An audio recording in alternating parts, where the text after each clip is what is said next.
listen, this wasn't their choice. We told you that it was going to be jammed down their throat. They are the most interesting of the four teams that actually had the criteria to meet the requirements to be on HBO Hard Knocks. I'm sure that it took so long to make the announcement because I'm sure that there was some kickback from the Jets not wanting to do this. But, quite frankly, when you sign Aaron Rodgers in the offseason, when you have a really good young team, you're going for it. You're in the biggest media market in the world. You have a guy that came out of the ayahuasca, darkness parade to come to Jets. I mean, the storylines are ridiculous. So if you are a person who is in TV and resides in TV, you look for the most interesting story. They're the most interesting story. They are on the top of everybody's mind going into this season. Can they compete with the Bengals and the Bills and the Dolphins and the Patriots and, of course, Kansas City and the Chargers? I mean, the Jacksonville Jaguars, all these really good teams out there. And it's going to be a really good, I think, thing for the Jets. And I think it's going to be a good thing for their fans.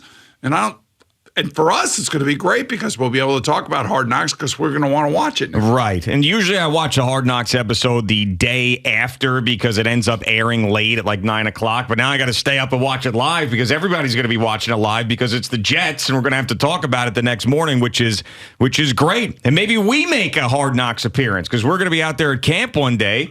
Maybe they'll throw us on there. Well, they would be smart if they want us to promote it like we're doing right now. Yes. I mean, But again, they had no choice. Let's just know that. And, I keep hearing people calling in, why are the Jets doing this? Why are the Jets doing it?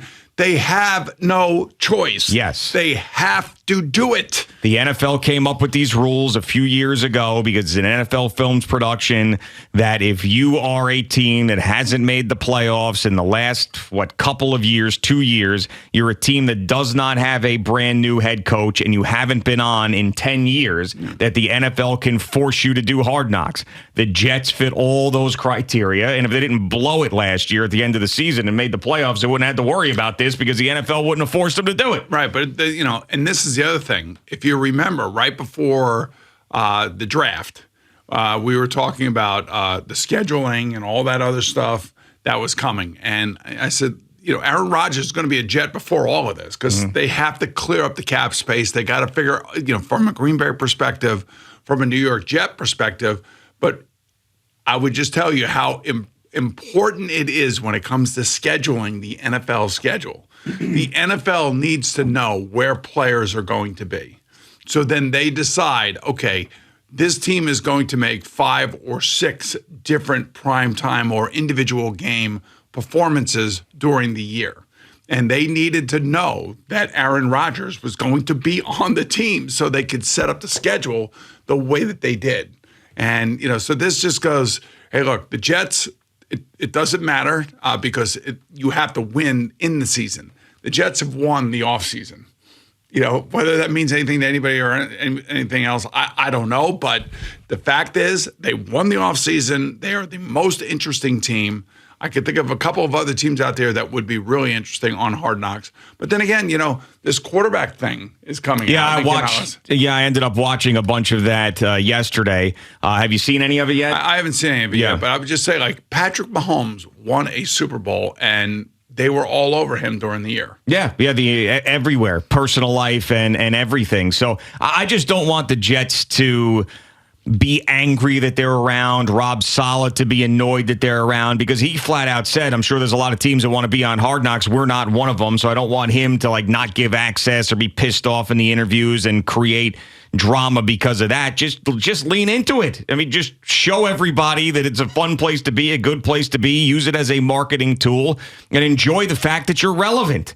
And I know that there's so many distractions in the NFL, and coaches want to keep all the noise outside the locker room. And I understand, but it's impossible these days, right? But especially, now that you have the premier quarterback that everybody talks about. This guy gets talked about everywhere, on and off the field.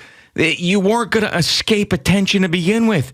So what if there's an extra camera or two following you around and then you got to do an interview afterwards? I mean, if anything, this gets your fan base even more fired up. I mean, because let's just assume that the camp goes well and the preseason games go well and there's not some sort of major injury. All this is going to do is fire up your fan base even more for this team. To get a chance to see Aaron Rodgers behind the scenes doing what he's doing with this young group, this could only be a good thing in my eyes. Just don't let it distract. You can't go in with a negative attitude, be like, this is going to screw our season up. Nah, that's such a silly thing to think. Let me explain something. Could there be a player or two or a coach or two that's not going to like this? Yeah, there always will be 1, 2, maybe 3 guys. At the end of the day, this is going to be good for them. It's going to be fun.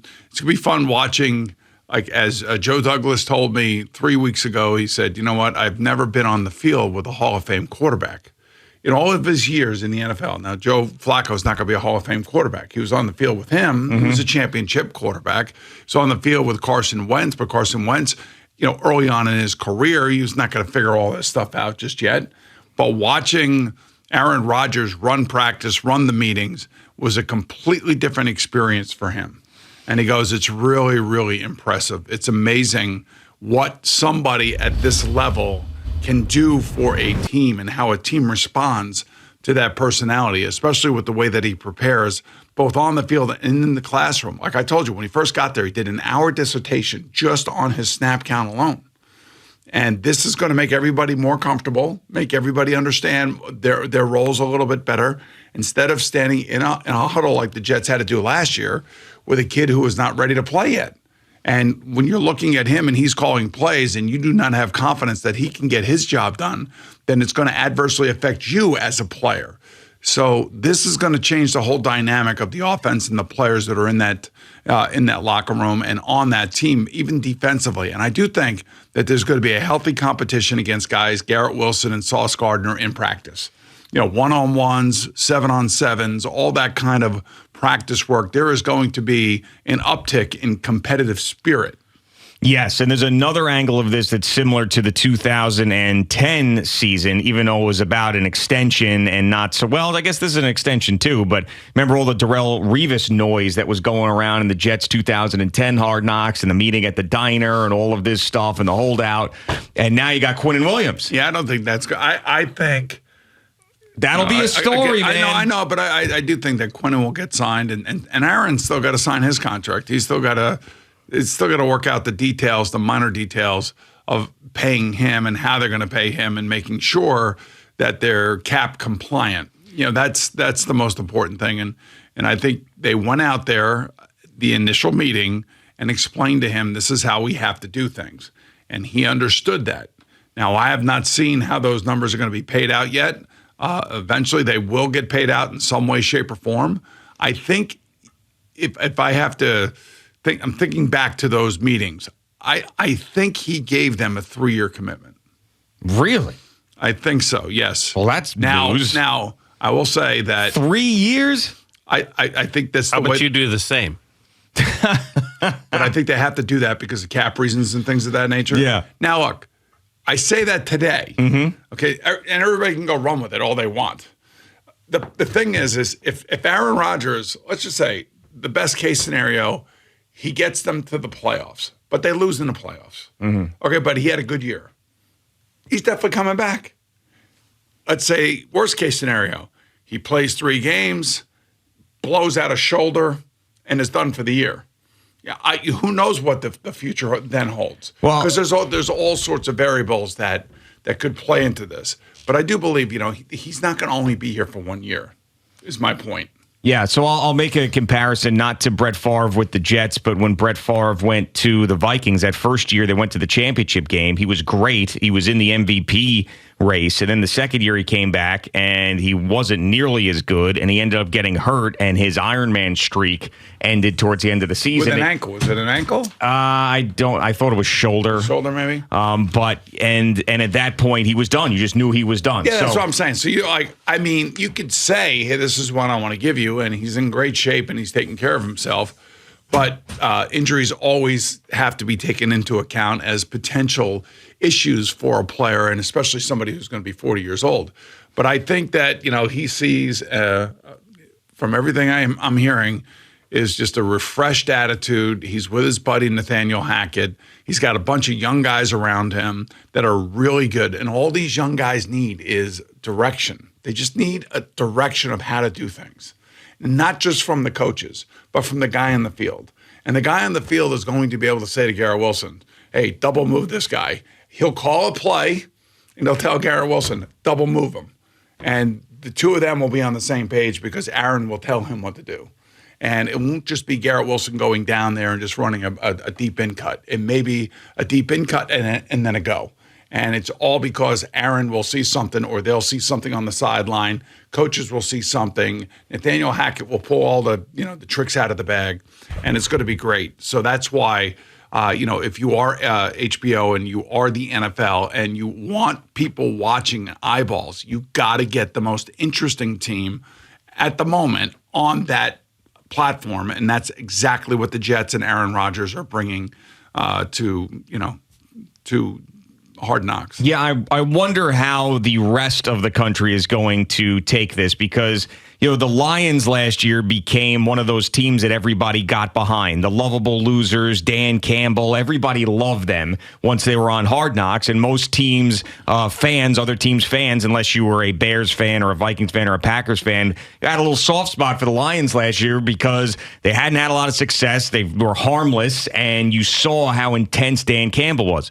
I don't think that's going to be the case here, though. I think that the Jets, they got some bravado. They got some really confident guys. Aaron Rodgers, of course, has been criticized for all sorts of stuff. Rob Saleh's a guy that's not really going to piss people off. But I think the Jets coming out of this experience, there's going to be a lot of people rooting against them that never did before. Look, I play for the Jets, so I know. Mm-hmm. It's the Jets. It is what it is. Right. I mean, and remember, we're in a tri-state area where there are millions of football fans, and they all represent, every different freaking team around here. Like, you're the Vikings. Mm-hmm. Sal is the Atlanta Falcons, right? I mean, think about that. You got the Vikings, and he's got the Atlanta Falcons. How random is that? Yeah, well, when you grow up on Long Island and the two teams play in Jersey, that's what happens. Or you grow up in the 70s and the Pittsburgh Steelers and the Dallas Cowboys are dominating everything. Yeah. Or you grow up in the 80s and the 49ers and Joe Montana are dominating everything. Right. And oh, by the way, Jerry Cowboys, Eddie Dolphins. That's what I'm saying. I mean, there's a bunch of us out there. So there's a lot of reasons for you guys to, well, not you specifically because you're a Viking fan. It doesn't really affect you. But there's a lot of reasons for people not to like the Jets around here. Now, there's a huge Jet fan base. Don't get me wrong. Of course, yeah. But there are a lot of other fans that live around here that are probably going to be sick of this. And they're probably sick of Aaron Rodgers.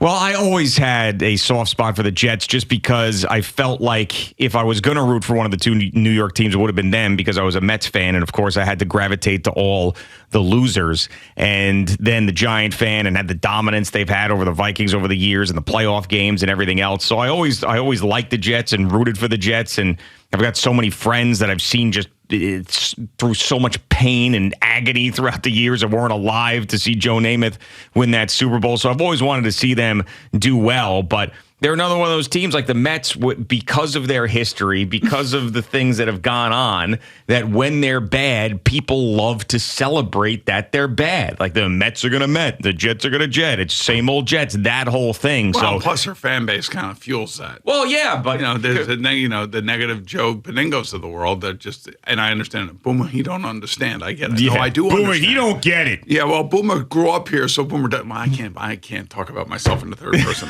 So I do understand it, but the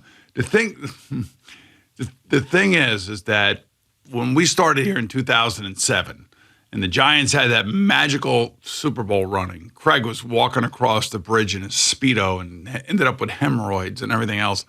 When a team like that wins in your area, and they did it twice for us, and the Jets went to back-to-back AFC championship games, there is nothing more fun than following that, than talking about teams winning and coaches making the right moves and players playing great and arguing over whether or not a guy should be an all-pro or not.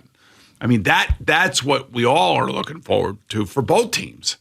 I would say, like, I'm a fan of both teams, but I'm really a fan of people. So I love, Joe Douglas is great. I think Brian Daboll has been great. Joe Shane, we don't really know him as much, but he's got he had a lot of cleaning up to do. Yes, and we went through a lot the last number of years to get to this point where both teams are heading into the season with really great positive vibes and expectations. We've been through Pat Shurmur and Joe Judge and Adam Gase and Todd Bowles and all this stuff that we have gone through the last number of years, and Dave Gettleman and Odell Beckham Jr. and all these things that have gone on. Kadarius Toney, we've gone through it all to get to this season with these expectations, a Giants team that made it to the divisional playoff round last year, and a Jets team that's got all these expectations on them with a Hall of Fame quarterback at the helm for the first time in a very, very long time for that franchise, and we're going to see them behind the scenes. So this is going to be a huge football year. There's a ton of pressure on these teams, and I can't wait for it. So I believe Quinn Williams will get signed. And I do believe that Aaron will end up getting the contract done and all that other stuff. I still don't think Dalvin Cook is coming here. I still think he could either stay in Minnesota with his contract offer that's there, or take less money and play for the state income tax team, the Miami Dolphins, which that's where he really wants to play. I mean, that's where he's from. Yeah, so he wants to play there, and I can understand that. So that's still out there. And there's still so many football stories that are going on. But I just think that watching like the Mekhi Becton situation, that'll be a good storyline too. Really, really interesting. Yeah, and watching Sauce Gardner and what's his name? Garrett Wilson. Yeah, Garrett Wilson going after each other. That's going to be fun. Thanks so much for watching the video. Please like and subscribe. And don't forget to hit the bell so you're notified when we're dropping new content.